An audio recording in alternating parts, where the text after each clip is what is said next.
Hi friends, এখন চর্চায় আপনাদের সকলকে স্বাগত।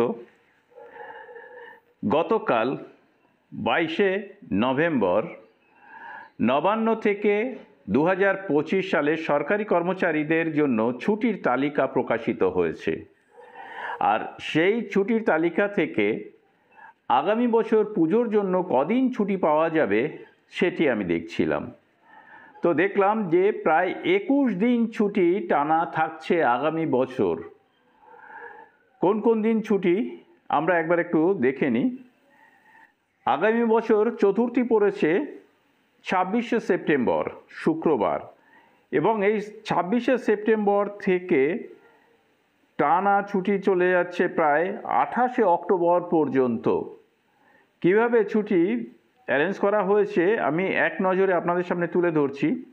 চতুর্থী পড়েছে 26শে সেপ্টেম্বর, পঞ্চমী 27 সেপ্টেম্বর, ষষ্ঠী 28 সেপ্টেম্বর, সপ্তমী 29 সেপ্টেম্বর এবং অষ্টমী 30 সেপ্টেম্বর। নবমী পড়েছে 1 অক্টোবর, দশমী 2রা অক্টোবর, 3রা অক্টোবর দুর্গাপূজার জন্য বাড়তি ছুটি, 4 অক্টোবর দুর্গাপূজার জন্য বাড়তি ছুটি, 5 অক্টোবর রবিবার পড়েছে এবং 6 অক্টোবর সোমবার লক্ষ্মী পুজো, এবং 7 অক্টোবর কোজাগরী লক্ষ্মী পুজোর জন্য বাড়তি ছুটি পড়েছে। এরপরে আবার 20 অক্টোবর থেকে কালী পুজো শুরু হচ্ছে। 21 অক্টোবর কালী পুজোর জন্য বাড়তি ছুটি, 22 অক্টোবর কালী পুজোর জন্য বাড়তি ছুটি, ভাইফোঁটা পড়েছে 23 অক্টোবর, আর 24 অক্টোবর ভাইফোঁটার জন্য বাড়তি ছুটি দেওয়া হয়েছে। দেখুন, 24 অক্টোবর ভাইফোঁটার জন্য বাড়তি ছুটি দেওয়া রয়েছে শুক্রবার, তারপরেই কিন্তু শনি রবি। 27 অক্টোবর হচ্ছে ছট পুজো, আর 28 অক্টোবর মঙ্গলবার ছট পুজোর জন্য বাড়তি ছুটি থাকছে। তাহলে সরকারি কর্মচারীদের জন্য কিন্তু এই টানা 21 দিন ছুটি থাকছে। আর এর মধ্যে যা যা রয়েছে, রবিবার বা শনিবারও তো রয়েছে, তাই টানা ছুটি 21 দিন পাওয়া যাচ্ছে।